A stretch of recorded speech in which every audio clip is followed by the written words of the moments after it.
apapun yang kita alami di sepanjang kehidupan kita. Amin ya. Temanya adalah tak berkesudahan kasih setia Tuhan. Tak berkesudahan kasih setia Tuhan. Mengapa tema ini boleh saya bagikan? Kembali pada iman percaya Kristen. Sejak kita diciptakan menjadi jemaat hidup dalam perjanjian baru, bahwa Yesus itu menciptakan kita dalam kemuliaan Allah Bapa di surga. Oleh karena itu Dia tidak pernah sekali-kali meninggalkan kita. Dia selalu ada. Memang secara kasat mata kita tidak melihatnya, karena Tuhan roh, Yesus sudah berbentuk roh kembali. Tetapi secara kasat rohani, kita percaya Dia selalu ada di depan, di samping, kanan, kiri, di belakang kita. Dia ada ya. Oleh karena itu mari kita belajar percaya dengan iman kita bahwa tak berkesudahan kasih setia Tuhan. Nah, pada hari ini dalam situasi apapun yang terjadi di dunia ini, kasih setia Tuhan tidak pernah habis. Itu kita terima dulu, kita pahami. Dia yang mengendalikan hidup kita dari awal sampai kesudahan. Itu kita pegang dulu, kita imani bahwa kasih Allah, kasih Yesus yang kita punya tidak akan pernah habis sampai akhir zaman. Saya bacakan bagi kita semua. Ratapan 3 ayat 22 sampai 23. Mari kita perhatikan. Tidak berkesudahan kasih setia Tuhan, tak habis-habisnya rahmat-Nya, selalu baru tiap pagi, besar kesetiaan-Mu. Nah, Nabi Yeremia yang digambarkan dalam kitab Yeremia, dia mengalami suatu situasi dan kondisi yang sangat sukar, sedih, menderita. Dia seorang nabi. Dia melihat bangsa kota Yerusalem yang runtuh oleh kerajaan Babel. Dia sedih sekali. Makanya dia menulis dari kata-kata bahwa kasih setia Tuhan tidak pernah habis-habisnya. Bahkan rahmat-Nya selalu baru tiap pagi. Nabi Yeremia mengajarkan kita hari ini bahwa setiap pagi buka pintu, pagi-pagi pagi-pagi itu buka pintu secara tindakan jasmani supaya berkat pertolongan datang. Hindari misunderstanding sama dengan suami, dengan istri. Kita jujur ya hari ini. Kita sering pagi hari sudah ribut dengan suami, dengan istri, dengan anak-anak dan sebagainya. Kita melihat bagaimana Nabi Yeremia menghadapi berbagai penderitaan dan kesedihan, sehingga dia meratap kepada Tuhan. Dia meratap kepada Tuhan. Yeremia meratap atas kesusahan dan kerusakan yang dialami Yerusalem secara tragis. Kesedihan Yeremia itu bisa digambarkan seperti kehilangan seorang sahabat karib, seorang dekat yang meninggal. Dia sangat sedih dengan kejadian Yerusalem diluluh-lantakan oleh negeri Babel. Yerusalem adalah kota pilihan Tuhan. Yerusalem adalah kita anak-anak pilihan, anak-anak perjanjian baru. Kalau kita diibaratkan seperti Yerusalem yang hancur, kita kehilangan segala, karena kita kehilangan kasih Allah. Kemarin diberitakan kawan kita, kasih karena Tuhan, anugerah Tuhan, kita punya itu. Kita mendapat, kenapa? Hal seperti itu gratis, Tuhan sendiri yang memberikan, bukan kita. Kita hanya menyediakan hati yang beriman, percaya. Tiketnya kita adalah percaya. Tuhan yang memberi. Sama dengan hari ini Nabi Yeremia menggambarkan bahwa kehidupan Yerusalem sudah hancur. Tetapi di dalam situasi seperti itu, kasih setia Tuhan menjadi titik dengan melewati segala pergumulan, kesukaran, penderitaan itu sesungguhnya melatih iman kita. Apakah kita kuat? Apakah kita goyah? Apakah kita pelan-pelan mundur? Tidak mudah menghadapi pergumulan berat. Saya juga demikian. Tetapi ya, firman Tuhan mengatakan, aku akan menyertai kamu. Kasih setiaku tidak pernah bersuara buat kamu. Ya. Nah, biarnya sudah demikian. Dalam melihat pergumulan kota Yerusalem, dia sempat putus asa.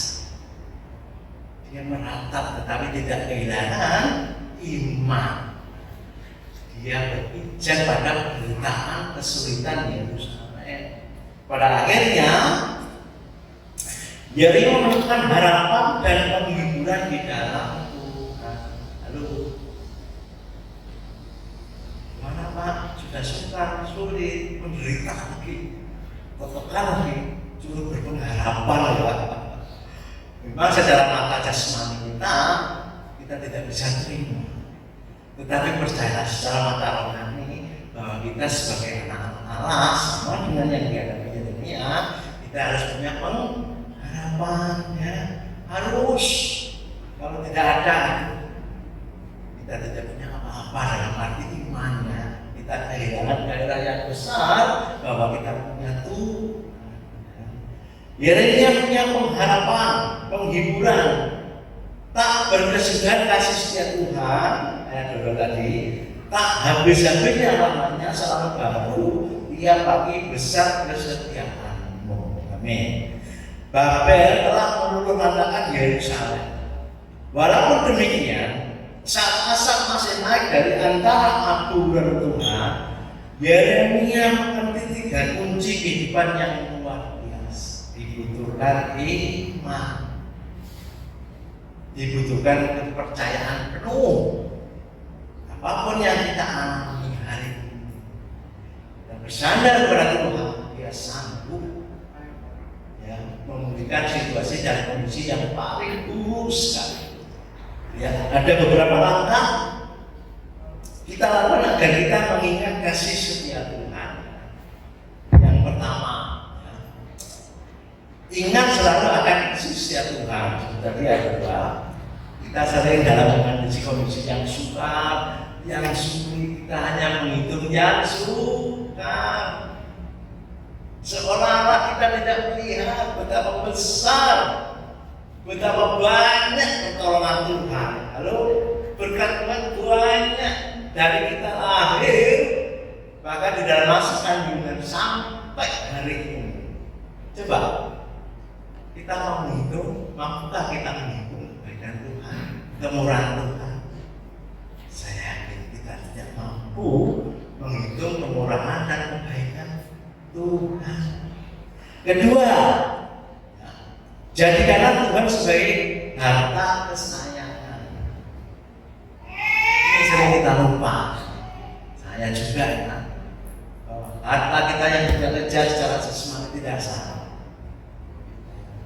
Sepanjang kita masih hidup harus ya kerja keras, ya, mengumpulkan harta untuk segala sesuatu urusan juga tidak salah. Raja Daud itu raja yang paling kaya pasti zamannya ya. Sebelum Raja Salomo. Tetapi meresponi segala sesuatu yang sukar, Raja Daud mengutamakan Allah untuk segala sesuatu dalam hidupnya. Dia mengatakan tidak ada yang memiliki di surga selain Engkau ya aku Tuhan semesta alam. Ya. Masalah boleh datang, tetapi masalah tidak akan membuat kita kehilangan segala-galanya. Karena Tuhan yang ada di dalam hati kita adalah harta kesayangan dan bagian yang tidak akan pernah bisa diambil dari kita. Ketiga, berharaplah selalu kepada Allah. Anak-anak Tuhan tidak bisa tidak, harus berharap. Semuanya ya, tidak terkecuali. Semua harus punya pengharapan. Sebab dengan demikian, apapun masalah situasi kondisi yang kita alami, Ya, dalam semua aspek kehidupan, dari pengharapan yang kita kerjakan bagi Tuhan, di situ ada jalan keluar. Memang secara mata jasmani terlambat Tuhan, tidak mungkin ya putus asa ya, mundur bentur, seolah tidak ada lagi. Tapi Tuhan sanggup nyatakan di dalam aku ada jalan keluar. Ya, ada pemulihan, ada kemurahan yang percaya kepada Dia. Di samping berpengharapan pada Tuhan yang ketiga, yang keempat, nantikanlah Tuhan. Anak-anak Allah yang hidup dalam perjanjian baru, zaman kasih karunia, zaman anugerah, tetap harus menanti Tuhan. Sabar, jangan terburu-buru. Kita maunya hari ini Tuhan, tolonglah aku mengalami ini. Maunya kita hari ini kan, tetapi waktunya Tuhan beri tidak sama. Oleh karena itu langkah yang keempat, kita harus menanti Tuhan. Ya. Menanti Tuhan dengan sabar dalam segala aspek itu. Dalam pekerjaan sabar, di dalam rumah tangga ini sabar, di dalam pelayanan ini. Apa saya katakan ya harus sabar ya, harus sabar. Banyak berenung ya, dan dalam memelihara besar anak-anak juga harus sabar. Membangun hubungan dengan sesama juga harus sabar. Menanti kedatangan Tuhan, menanti pertolongan Tuhan.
Saudara, pulanglah dengan damai sejahtera Allah yang melimpah-limpah, dan kekuatan Allah yang melimpah-limpah akan tetap menopang kehidupan saudara dan saya. Dan berkat-berkat jasmani yang melimpah-limpah akan memelihara kehidupan saudara dan saya mulai hari ini sampai Maranatha. Semua ini kami terima dalam persekutuan dengan Allah Bapa dan Putranya yang tunggal, Yesus Kristus Tuhan kita. Dan Roh Kudus menjamin saudara dan saya akan menikmati setiap janji-janji Allah. Di dalam nama Tuhan Yesus Kristus yang percaya boleh kata